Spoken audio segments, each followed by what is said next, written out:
ખેડૂતોની અવરજવર માટેનો રસ્તો બંધ થતા રજૂઆત કરવામાં આવી છે। સાથે જ ધાનેરાના એમએલએ માવજીભાઈ દેસાઈએ પણ રેલવે વિભાગમાં પત્ર લખ્યો છે। ધાનેરા રેલવેની ડબલ લાઇનનું કામ શરૂ થતાં પૂર્વ વિસ્તારમાં અંદાજે 500 ખેડૂત પરિવારને ધાનેરાથી ખેતરો સુધીની અવરજવર બંધ થવા પામી છે। જે રસ્તા બાબતે ખેડૂત પરિવારોએ મામલતદારથી ગાંધીનગર સુધી અને રેલવે વિભાગને લેખિત અને મૌખિક રજૂઆત કરી છે કે અમને રેલવે વિભાગે જમીન સંપાદન કરી 12 ફૂટનો રસ્તો આપવામાં આવે। ધાનેરા એમએલએ પણ સ્થળ પર જઈ નિરીક્ષણ કરી રેલવે વિભાગને પત્ર લખી સર્વિસ રોડિયા અંડરપાસની માંગણી કરી છે। જોકે નોંધનીય બાબત એ છે કે 2017માં આવેલા પૂરમાં રસ્તાની સગવડ વગર 6 લોકોના મોત પણ થયા છે। સમગ્ર ખેડૂતો માંગણી કરી છે કે તત્કાલ રસ્તાની વ્યવસ્થા કરવામાં આવે। જો સમયસર નિર્ણય ન લેવાય તો મારે રસ્તા મુદ્દે આંદોલન તરફ જવું પડશે। ધાનેરા ગામના પૂર્વ વિસ્તારના ખેડૂતોને ખેતરે જવા માટે અને ખેતરથી ગામમાં ઘરે આવવા જવા માટે રસ્તાની ખૂબ જ તકલીફ છે। જે તે સમયે રેલવે સરકાર દ્વારા જમીન સંપાદન કરી છે, પણ એની અંદર અમારા રસ્તા ક્યાંય બતાવેલા નથી અને જેનો ભોગ અમે બન્યા છીએ। અમે લગભગ 2010થી વારંવાર લગાતાર લાગતા વળગતા અધિકારીને મામલતદાર હોય, પ્રાંત સાહેબ હોય, કલેક્ટર સાહેબને લેખિત રજૂઆત કરી છે, પણ અમારો નિકાલ આવ્યો નથી।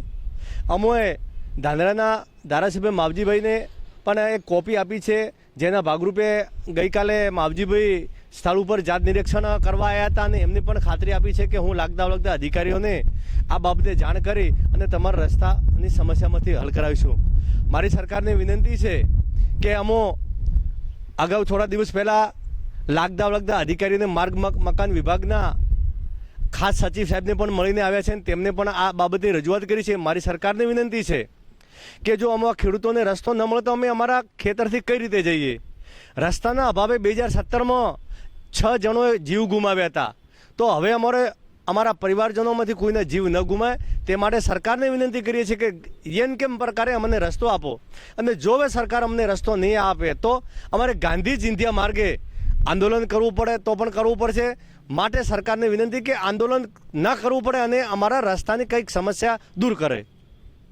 ખૂબ વર્ષોથી પેચીદો પ્રશ્ન રેલવે લાઇન જે વર્ષો પહેલાં નીકળી હતી અને કારણે અહીંયા આ વિસ્તાર પછાત હતો, ખેડૂતો અભણ હતા, એ કારણે કરી અને કોઈએ રસ્તા માટેની એ ટાઈમે વૈકલ્પિક વ્યવસ્થા પણ સરકારે ન કરી અને ખેડૂતોએ પણ એના માટે કરીને કંઈ તજવીજ નથી કરી। જે રેલવે લાઇનની ખુલ્લી જગ્યા પડી હતી એમાંથી લોકો ચાલે જતા હતા, પરંતુ અત્યારે છેલ્લા 3-4 મહિનાથી રેલવે એ જે ખેતરો અને રેલવેની જે જગ્યા પડી છે ત્યાં આગળ દિવાલ ચણવાનું, વાયર ફેન્સિંગ કરવાનું કામ કર્યું તો ધાનેરાના 50% હિસ્સો ખેડૂતોનો જે છે એ બધા જ રેલવે લાઇનથી બહારના ભાગની અંદર આવેલા છે।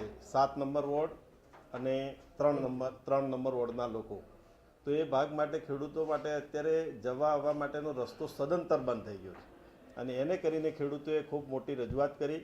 ત્યારે આજે હું સ્થળ ઉપર પણ વિઝિટ ગયો, પ્રાંત અધિકારીશ્રી પણ સ્થળ ઉપર ગયા અને જોયું તો ત્યાંની પરિસ્થિતિ ખૂબ ખરાબ ખેડૂતો માટે છે। અત્યારે ત્યાં જઈ પણ ન શકે એ પ્રકારની પરિસ્થિતિ થઈ છે। તો એ બધા જ ખેડૂતોની રજૂઆત પણ સાંભળી છે અને એનો તાત્કાલિક નિકાલ આવે માટે હું અત્યારે પ્રાંત અધિકારીને પણ મળ્યો છું, કલેક્ટરશ્રીને પણ જાણ કરી છે અને તાત્કાલિકના ધોરણે રેલવે વિભાગમાં એમનું જે જોધપુર ડિવિઝન છે ત્યાં આગળ પણ પ્રાંત અધિકારીએ અત્યારે લેટર લખ્યો છે અને ખેડૂતોને અમે આશ્વાસન પણ આપ્યું છે કે આનો સત્વરે નિકાલ આવે એ માટે કરીને અત્યારે પ્રયત્નો હાથ ઉપર ધર્યા છે।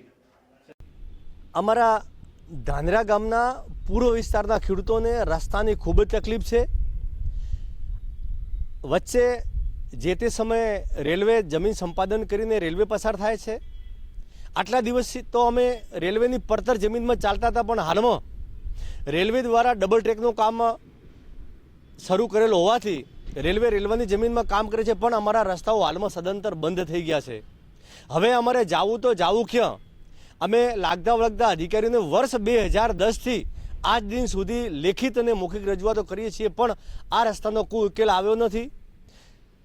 ધાનેરાના ધારાસભ્ય માવજીભાઈ દેસાઈને પણ અમે અરજી આલવાથી જેઓ સ્થળ ઉપર જાત નિરીક્ષણ કરવા આવ્યા હતા અને એમને ખાતરી પણ આપી છે કે અમો આ રસ્તા બાબતની ખેડૂતોને જે તકલીફ પડે છે તેની લાગતા વળગતા અધિકારીઓને રજૂઆત કરીશું અને બને તેવા પ્રયત્નો કરીશું। સરકારને મારી વિનંતી છે કે આ ખેડૂતોને તમે જે કરવું પડે તે કરીને રસ્તો આપો, નહીતર હવે ખેડૂતોની ધીરજ ખૂટી છે અને આવનાર સમયમાં ગાંધી ચિંધ્યા માર્ગે અથવા તો આંદોલન કરવું પડે તો આંદોલન પણ કરવાના મૂડમાં છે. માટે સરકારને વિનંતી છે કે ખેડૂતો આંદોલન કરે તે પહેલાં, ખેડૂતો કોઈ પણ ખરાબ પગલું ભરે તે પહેલાં હવે અમને રસ્તો આપો એવી મારી માગણી છે.